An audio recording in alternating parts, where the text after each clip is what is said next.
Bonjour à tous, bienvenue aujourd'hui dans cette nouvelle vidéo. Vous me connaissez, je suis un véritable passionné de drones, vraiment.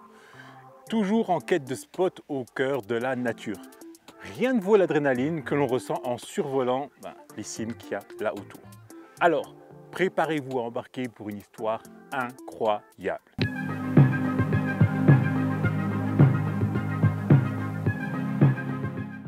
On se retrouve sur le magnifique plateau de Retors, un endroit que je fréquente depuis des années avec mon fidèle drone.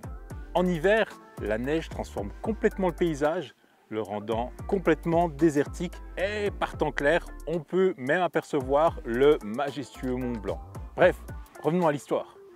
Un jour d'été, je décide de partir pour une session de vol sur ce spot. Vraiment, c'est ici. Et là, surprise. Voilà. Des vaches sur mon chemin, c'est le dernier truc auquel je m'attendais. Pour vous donner une idée, je me trouve sur un chemin de randonnée, fréquenté été comme hiver. Les animaux, comme on le sait tous, sont totalement imprévisibles. Je me retrouve seul, méfiant et à juste titre. Les vaches bloquent mon passage vers le sentier de randonnée. Elles ne semblent pas bouger d'un pouce. Je décide donc de faire un détour. Mais je sens que ça va être une véritable épreuve et j'avais pas vraiment tort. Mais avant de poursuivre cette incroyable aventure, laissez-moi vous parler du drone qui m'a accompagné ce jour-là, le Chimera 7 Pro de chez iFlight. Un drone que j'ai assemblé pièce par pièce pour en faire un véritable drone long range. D'ailleurs, je tiens à remercier certains d'entre vous qui ont participé au sondage sur Instagram pour choisir la couleur des TPU. En parlant d'Instagram, n'hésitez pas à me rejoindre. On est presque 1000. Allez, c'est parti! Alors, qu'est-ce qu'on a sur ce drone? On va faire le tour rapidement. On a 4 moteurs en 2809 en 1252 kV, c'est des Xing 2. On a aussi un Air Unit ici avec une cam Cadix, une Polar. On a une stack de chez iFlight qui fait largement le taf, c'est une F7. Ici, on est en ELRS 915, c'est le choix que j'avais fait en premier avec la Commando 8. Voilà, on a un GPS iFlight et c'est à peu près tout ce que vous devez savoir. Aujourd'hui, ce qu'on va faire, comment on va upgrade ce drone-là, on va remplacer le VTX puisque je suis passé chez Cadix Walksnail. Donc ici, on a un VTX V2 ici, qui sera en simple antenne pour celui-là. Voilà, j'ai déjà imprimé le TPU pour le support, pour l'isoler du carbone. Voilà, ça fera largement le taf. Pour le VTX Walksnail, une petite particularité, on va mettre un câble coaxial pour la caméra de 20 cm de long pour que ça puisse traverser complètement la frame en fait, puisqu'elle est plus longue que du 5 pouces. Voilà, là clairement, on a une bonne longueur. Le VTX, lui, il va être ici et la caméra tout à l'avant, donc les 20 cm sont largement justifiés. Le GPS à l'arrière ici, iFlight, ce GPS là, il va être remplacé par un GPS de chez Walksnail ici. Voilà, on va l'adapter dans le TPU qui est déjà en place.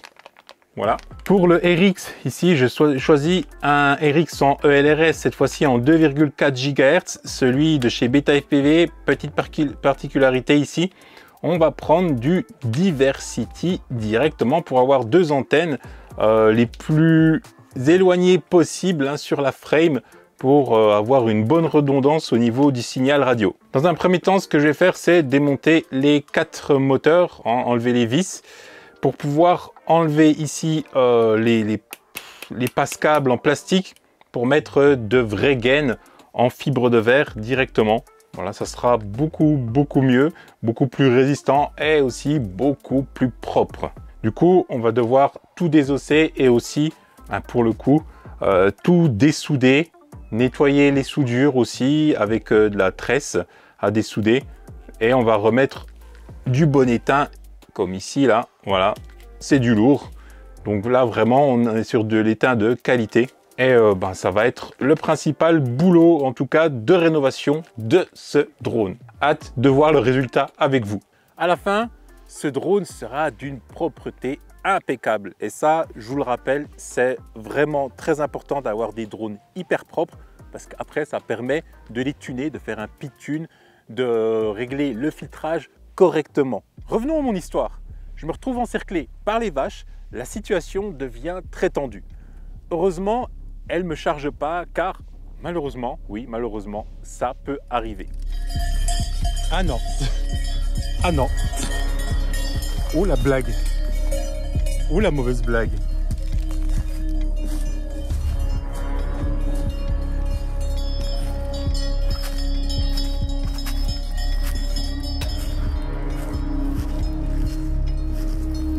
Non mais sérieux, lâchez-moi s'il vous plaît. Juste aller faire du drone. Mais bon, là, il est temps de penser à démonter ce drone. L'intérieur, franchement, il n'est pas au top. J'ai utilisé mon imprimante 3D pour imprimer toutes les pièces en TPU nécessaires. Les carénages, les pieds pour les bras, le support pour l'antenne VTX et bien d'autres. Bien sûr, merci à Arnaud, et il se reconnaîtra, pour avoir modifié la pièce pour l'antenne du VTX Walksnail. Voilà, parce que malheureusement, iFlight ne me l'a pas fourni. Le petit instant placement de produit pour bosser vraiment très bien. Il va me falloir cet outil-là. C'est des outils vraiment faits pour le drone de chez Wolf Drone Shop. Hein. C'est un tournevis avec plusieurs embouts dedans. Je m'en sers vraiment tout le temps de ces outils-là. Ils sont pas fragiles, ils sont vraiment résistants. Et avec ça, c'est vraiment cool de pouvoir travailler proprement.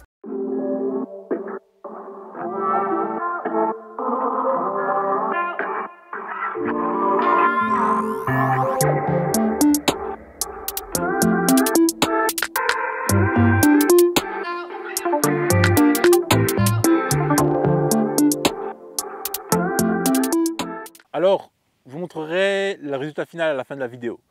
Mais pour l'instant, revenons à mon récit. Donc, me voilà encerclé par les vaches. La tension est à son comble, hein, honnêtement. Elle est très palpable même. Par chance, elle ne me charge pas. Mais là, franchement, il est temps de les contourner.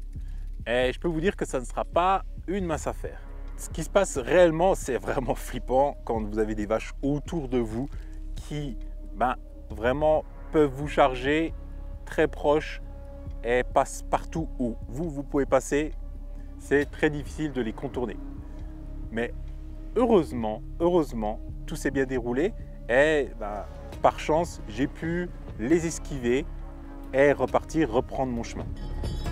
Ok. Bon, on va contourner. Hein.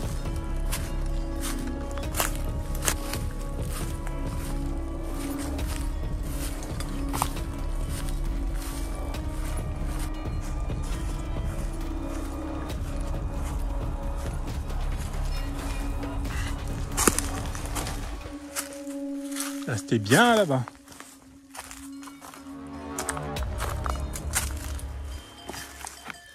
Je pensais être arrivé au bout de mes peines, honnêtement, voilà, avec tout ce qui était arrivé. Mais en fait, non, c'était encore que le début. Du coup, j'arrive ici, exactement ici. Voilà, je me pose, je prépare mon masque, ma radio, le drone, il lock les SAT, tout se passe bien, il n'y a pas de souci. Il y a un troupeau de vaches, mais pas tout près, un peu plus loin. Bref, ça m'inquiète, à aucun moment ça m'inquiète. Donc, je mets ma première batterie et je vole. Je fais attention de ne pas aller les frôler, de ne pas leur faire peur ou quoi que ce soit. Donc voilà, vraiment, j'adore voler ici. Ça fait des très belles vidéos quand on frôle les cimes et tout. Mais voilà, ce drone, il va devenir mon héros, avec une décision à prendre en une fraction de seconde. J'ai démonté la top plate dans un premier temps, donc je regarde un petit peu comment c'est à l'intérieur. Ouais, il faut vraiment que je refasse un truc ultra propre. Je vais virer ce dont je n'ai plus besoin, le Air Unit, le GPS, le RX-ELRS en 915. Et voilà, j'ai tout un chapelet de fils ici dont il faut que je démêle, dessoude et fasse vraiment le nécessaire, que je fasse quelque chose de très propre, vraiment. Et je m'aperçois maintenant, mais je n'ai pas de beeper autonome dessus. Donc voilà, on va prendre ça chez VFly, hein, le Finder 2 comme d'habitude. Hein. Voilà, celui-là il fait largement le taf. Donc on va mettre ça dessus par sécurité comme d'habitude, en plus du mode rescue avec le GPS. A few moments later. Tout est démonté. Voilà. Alors là ici on a le Air Unit, voilà, avec la cam Cadix. Ça va être mis en vente sur le Bon Coin, hein, pour info. On a ici le RX en 915 et son antenne.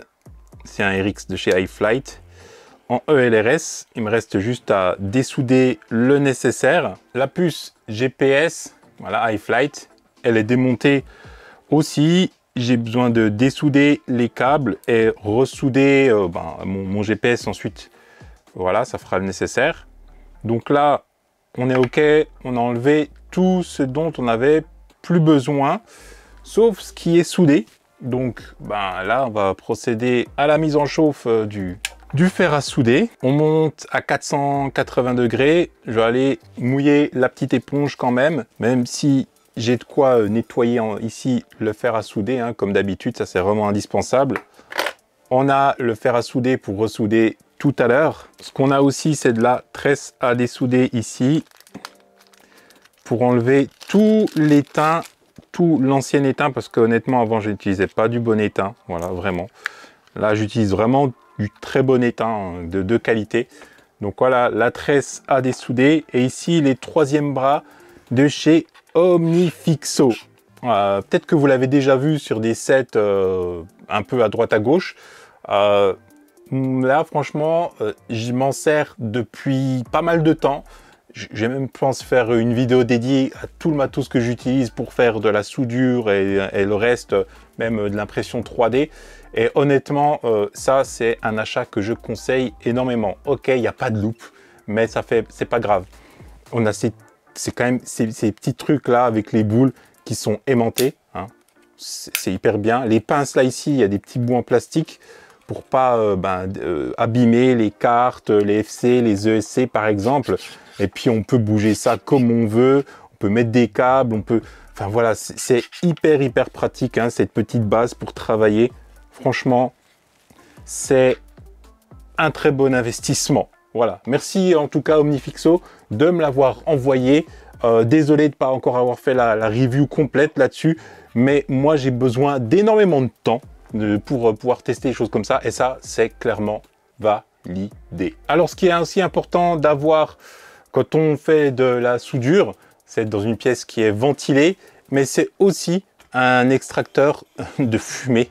Voilà, là c'est avec un filtre à charbon. Alors le mieux honnêtement, c'est d'avoir, vous savez, un tuyau ici de climatiseur carrément que vous amenez vers l'extérieur. Là, vous êtes sûr à 100% de ne pas être intoxiqué par toute la fumée que produit l'étain avec la chauffe du fer à souder. Ça fait un peu de bruit, mais ça fait largement le taf. Donc là, c'est ce qu'on va faire. On va dessouder tout ce dont on a besoin de dessouder de A à Z pour avoir quelque chose de ultra propre à ressouder derrière. Et aussi, on va utiliser du flux. Cette fois-ci, j'ai acheté ça en seringue.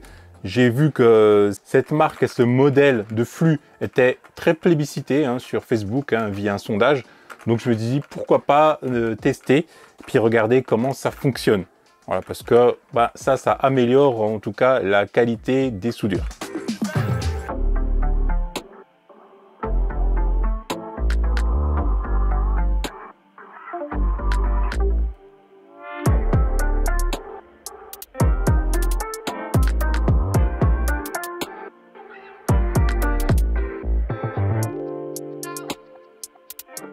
Là, on est quasi à nu, hein. Voilà. J'ai dessoudé tous les moteurs de l'ESC. J'ai dessoudé tous les autres câbles. Donc, adieu le RX en LRS en 915 MHz. Ciao, bye. Ça, c'est le câble pour le GPS. Donc, je vais quand même le garder, hein, si jamais j'ai besoin de recycler ce GPS-là. Il n'est pas non plus horrible, hein. C'est juste que, voilà, je vais faire un upgrade complet. Donc là, on a vraiment tout enlevé. Voilà, la tresse, elle a fait largement le taf. ça chauffe pas mal hein, aussi, hein, donc ça a bouffé pas mal d'étain tout ça. Et donc là, on va refaire les gaines complètes. On va aussi virer toute la colle qui est restée. Pourquoi j'enlève ça? Parce que ça, en fait, quand vous crachez méchant, en fait, vous pétez un bras par exemple, vous le cassez, et en fait ça va devenir du plastique tranchant, ça va possiblement, très possiblement même, venir couper vos câbles moteurs. Donc voilà pourquoi je le vire. Pour mettre la gaine comme ça en fibre de verre, c'est beaucoup mieux qu'en nylon. Quand vous découpez, vous voyez, ça fait pas de fil, puis c'est vachement chaud à refaire. Faut pas cramer, il y a rien à faire de spécial au final, quoi. On va faire des gaines vraiment ultra propres, hein. Vous allez voir, ça va être joli. Le résultat va être vraiment joli.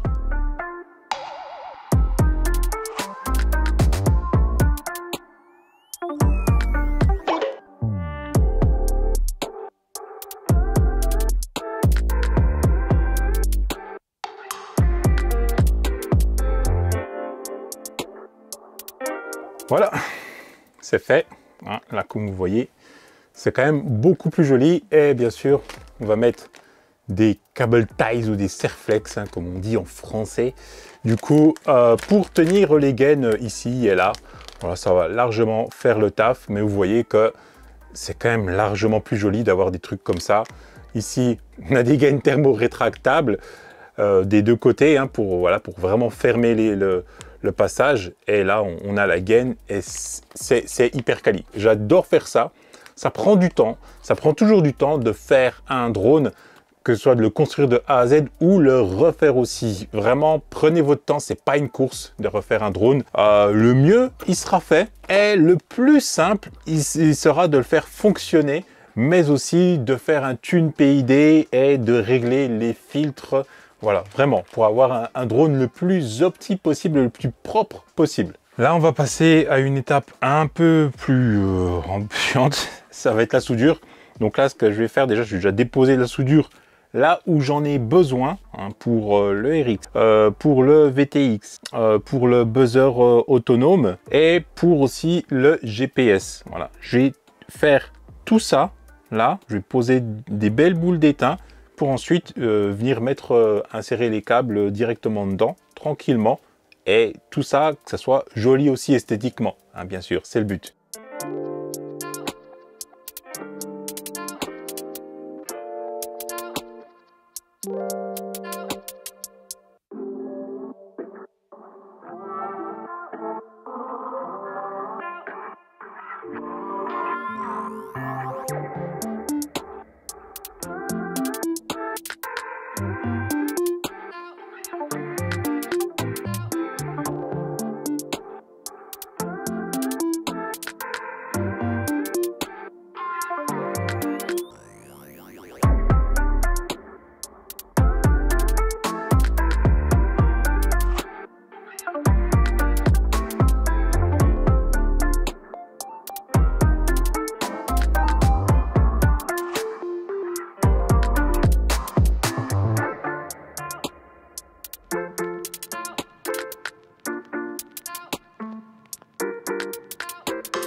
Bon, c'est un peu le bazar pour être poli, mais on a vachement avancé, hein. Voilà, tout est soudé, sauf le RX que je vais mettre là, hein, que je vais d'abord souder avec mon troisième bras Omnifixo, hein. Voilà, c'est pour la petite pub. Bref, il y a aussi un détail que j'ai fait, c'est le câble pour le GPS, la puce GPS. Je l'ai enroulé dans du cuivre autocollant en fait, qu'on achète sur Amazon, et au-dessus de ça je l'ai mis dans une gaine thermorétractable. Avant de le mettre dans la gaine thermorétractable, j'ai posé un peu d'étain sur le cuivre en fait, et j'ai soudé ça au moins en fait directement pour pouvoir l'isoler complètement. C'est vraiment ça la démarche à faire si vous voulez. avoir un meilleur fixe GPS, au-delà d'acheter des puces beaucoup plus performantes, etc. etc. Ça, c'est déjà un premier pas. On va d'abord faire un petit test, je pense. Ouais, j'ai rien qui craint quoi que ce soit là-dessus. De toute façon, il vous faut ça, un stop smoker quand vous montez du drone. C'est vraiment le truc le plus utile, hein, honnêtement.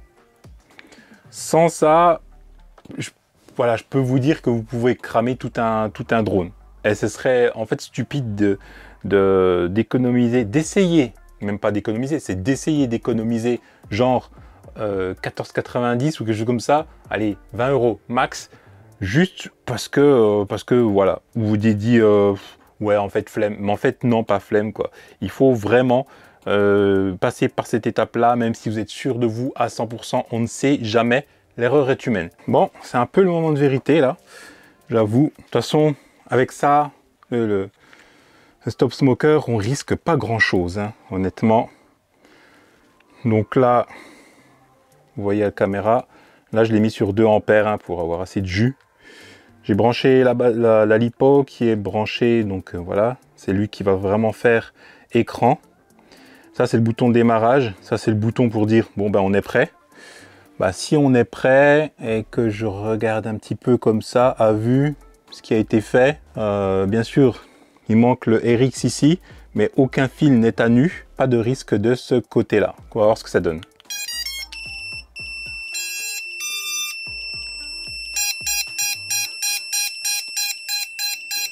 Bon, le beeper autonome, il fonctionne en tout cas. Alors pourquoi il bip dans tous les sens? C'est parce qu'il n'y a pas de RX et que dans Betaflight, quand il n'a pas de radio couplée, bah, il commence à biper dans tous les sens. Voilà. C'est quelque chose que je vais désactiver parce que je déteste ça. Allez, le test ultime, c'est parti. Je l'ai mis en 2 ampères hein, parce qu'il faut quand même du jus, un petit peu de jus pour alimenter tout ça. Et c'est parti. Alors, je sais, ça va biper tout le temps. Et il faudrait désactiver sous Betaflight. Voilà, mon VTX lui s'allume aussi. Ok, donc je considère que tout est ok. On va commencer à renfermer tout. Bref, voilà. On va tout fermer. Punaise. Le stress se bip. Bref, on va tout refermer tranquillement. On va tout replacer. On va tout mettre en place. On va le mettre tout beau, tout neuf. On va mettre les TPU tout blancs qui font plaisir. Et puis voilà quoi. Allez, c'est parti, c'est parti. Dernière étape. On se retrouve avec le résultat final. A few moments later. Bon. Alors, qu'est-ce que ça donne tout ça? Ça donne un truc bien sympa en tout cas. Vraiment, de A à Z. C'est vraiment chouette. Le blanc, c'est vraiment une bonne couleur, hein. Bravo à ceux qui ont voté sur Instagram. Ça cartonne, il manque plus que les pieds à mettre là, mais je vous montre encore après le résultat final. Donc les antennes ici LRS, je les ai mis ici sur les bras, pas à l'arrière. Bref, ça fera largement le taf. Il y a le beeper à l'avant ici. Enfin voilà, je vous montre à la caméra. Je vous montre à la caméra qui est ici devant, hein, pour vous faire un petit aperçu. C'est honnêtement, voilà, cette fois-ci, c'est ultra propre dans le câblage. Il n'y a pas de chapelet de fil ou de bêtises comme ça. Donc là, cette fois-ci, on est bien. Voilà, on va gentiment terminer à monter ça. Et puis après, ben voilà, c'est parfait. Franchement, c'est parfait. Ça a beaucoup bougé dans le bureau. À votre avis, combien de temps j'ai mis pour refaire ce drone de A à Z? Je vous laisse mettre ça dans les commentaires directement. Là, voilà, on a la version terminé. Il manque juste un tune PID que je vais faire, enfin que je vais faire, c'est pas moi qui vais le faire, hein. C'est avec l'aide, la précieuse aide de Julien Renaud. Je pense qu'il y en a certains, vous le connaissez. Et ben c'est lui qui me file un coup de main pour les tunes PID. Aussi Florian, hein, bien sûr, quand je le sollicite, hein, Florian de Wolf Drone Shop. Le tune PID est à venir, bien sûr. On va faire un tune picobello vraiment pour que voler avec cette machine, ça soit un pur plaisir. Voilà, honnêtement, ça va être ça. Donc en blanc, franchement, je réitère, mais c'est vraiment ultra chouette. Et j'ai hâte de taper les premiers vols avec ce drone-là, en tout cas. Et surtout, avec toute l'histoire qu'il y a derrière, tout l'historique qu'il y a derrière. Moi, je vais voler en 6S avec. J'ai une batterie, une 1800 mAh Sensei 6S qui ne se fait plus du tout en Europe de Ovonic, hein, mon sponsor. Là, j'ai aussi de la 1600 mAh 120C 6S que je vais redemander, hein, bien sûr, hein, pour pouvoir faire des longs vols. Il y en a qui vont me dire, pourquoi tu voles pas en Lyon et tout? J'ai pas envie de voler en Lyon, voilà, j'ai pas... Comme ça, non. Voilà, ça me suffit largement de la lipo comme ça, honnêtement. Donc on va rester là-dessus. Voilà. Retour à l'histoire. J'ai le masque sur les yeux et je suis complètement aveugle. Tout ce que j'ai comme sens, c'est mon ouïe. Et ce que j'entends, c'est un grondement assez sourd. Et à ce moment-là, je réalise que ça peut être les vaches qui chargent. Ce que je fais avec mon drone, ni une ni deux, c'est que je tourne autour de moi et je me dirige vers les vaches directement. Je décide de foncer directement vers le troupeau avec mon drone. Je sais, voilà, les animaux, faire attention et tout, mais là, honnêtement, je n'avais pas d'autre choix.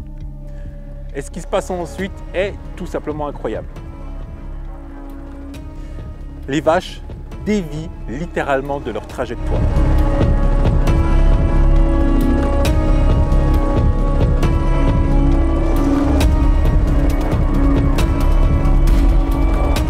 Mais quand même, je fais un deuxième passage pour m'assurer que tout va bien.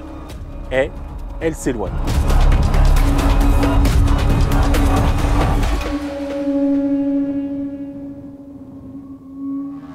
Résultat, tout va bien. Elle a vraiment grosse dose d'adrénaline et je ne m'attendais pas à avoir ce problème-là encore. Ce moment, il a semblé durer 2 secondes à peine, vraiment. La décision que j'ai prise, elle devait être prise très rapidement. Suffisait-il de rester complètement immobile pour stopper le troupeau? Ou aurait-elle continué? Impossible à dire. Ce qui importait à ce moment-là, c'était ma sécurité. Et mon instinct de survie, il m'a dit de faire ça directement. Il n'y a pas eu de temps vraiment pour réfléchir. Après toutes ces émotions, j'ai tout rangé et j'ai fait demi-tour.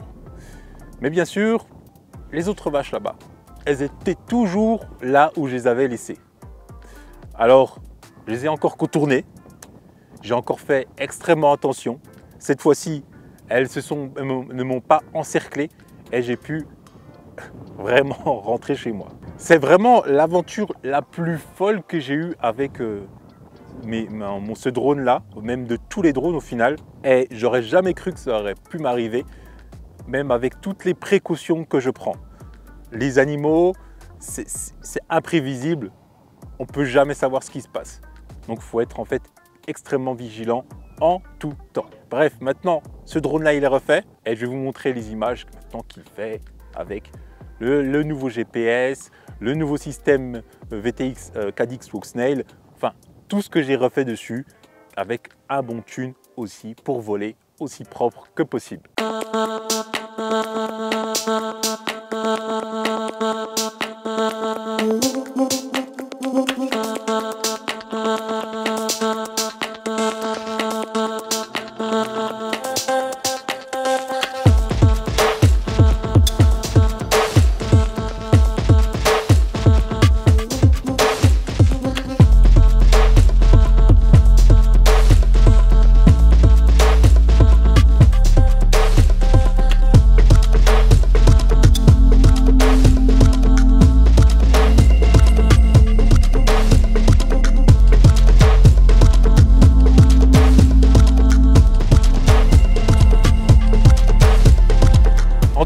Merci de m'avoir accompagné dans cette vidéo et bien sûr si vous avez aimé cette vidéo, n'hésitez pas à mettre un gros pouce en l'air, le truc qui brille de 1000 feux, et bien sûr mettez des commentaires, hein, dites un peu ce que vous pensez sur cette situation, est-ce que vous auriez fait pareil, est-ce que vous avez fait différemment, enfin bref, dites-moi exactement ce que vous pensez. En tout cas, moi je vous dis photographier, filmer, voler en toute sécurité.